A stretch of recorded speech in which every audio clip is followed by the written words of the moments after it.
عمران خان کے دور حکومت میں منشیات اسمگلنگ کیس میں اینٹی نارکوٹکس فورس کے ہاتھوں گرفتار ہونے والے رانا ثناء اللہ خان نے انکشاف کیا ہے کہ جنرل قمر باجوہ نے انہیں اپوزیشن کے زمانے میں ہی بتا دیا تھا کہ آپ کے خلاف بنایا گیا کیس جھوٹا ہے، لیکن اس کا فوج سے کوئی تعلق نہیں ہے۔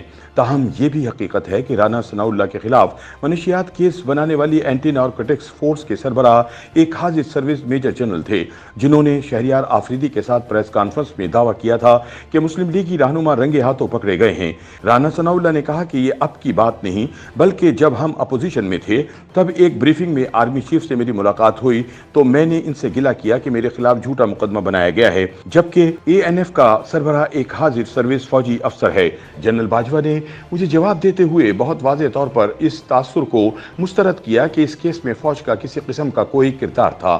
انہوں نے کہا کہ جب میں ضمانت پر رہا ہوا تھا تو آرمی چیف کی طرف سے مجھے ایک صاحب ملے اور مجھے کہا کہ آپ اگر کوئی درخواست دیں تو ہم اس معاملے کی انکوائری بھی کریں گے۔ رانا ثناء اللہ نے کہا کہ میں نے آرمی چیف کو بھی درخواست دی اور چیف جسٹس آف پاکستان کو بھی درخواست دی۔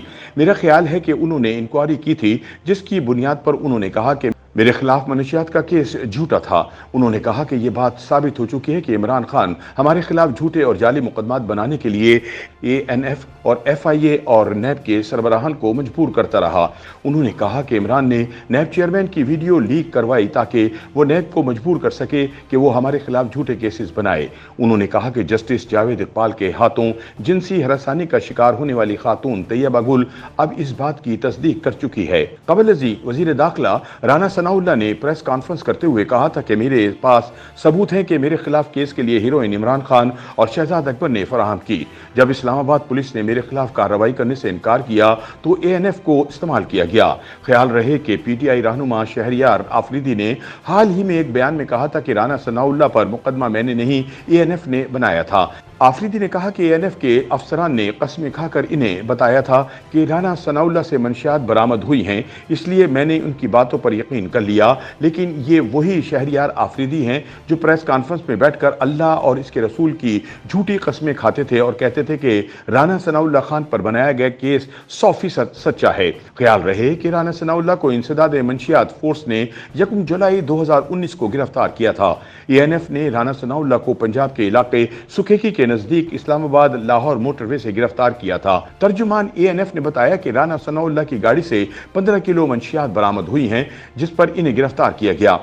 رانا ثناء اللہ کی گرفتاری پر پریس کانفرنس کرتے ہوئے شہریار آفریدی نے جذباتی انداز اپنایا اور کہا کہ میں نے جان اللہ کو دینی ہے، اس لیے کوئی جھوٹا مقدمہ نہیں بنایا۔ تاہم اب انہوں نے اس کیس پر مکمل خاموشی اختیار کر لی اور یہ کہہ کر جان چھڑا لی کہ انہیں ANF کے لوگوں نے بتایا تھا کہ رانا ثناء اللہ منشیات سمگلنگ کرتے ہوئے گرفتار ہوئے تھے۔ رانا ثناء اللہ کو منشیات سمگلنگ کے الزام میں 1 جولائی 2019 سے 26 دسمبر 2019 تک 6 ماہ کے عرصے کے لیے ڈیتھ سیل اور قید تنہائی میں رکھا گیا تھا۔ FIR کے مطابق ان پر الزام تھا کہ وہ 21 کلو گرام ہیروئن سمگلنگ کر رہے تھے، تاہم عدالتی چالان میں ہیروئن کی مقدار 15 کلو گرام لکھی گئی تھی، جبکہ انہیں 90 دن سے زائد ریمانڈ پر پولیس کے حوالے کیا گیا تھا۔ کیس انتہائی کمزور اور ثبوتوں کی عدم فراہمی کے باعث بالآخر لاہور ہائی کورٹ نے منشیات برآمدگی کیس میں رانا ثناء اللہ خان کی درخواست ضمانت منظور کرتے ہوئے ان کی رہائی کا حکم دے دیا تھا۔ YouTube پر گوگلی نیوز دیکھنے کے لیے youtube.com کی سرچ بار میں گوگلی نیوز TV ٹائپ کریں۔ گوگلی نیوز کے پیج پر سرخ رنگ کے سبسکرپشن والے بٹن پر کلک کرنا نہ بھولیے۔ YouTube پیج پر اپلوڈ ہونے والی ویڈیوز سے باخبر رہنے کے لیے بیل آئیکن پر کلک کیجیے۔ آپ کو ہر نئی ویڈیو کے بارے میں نوٹیفیکیشن موصول ہو جائے گا۔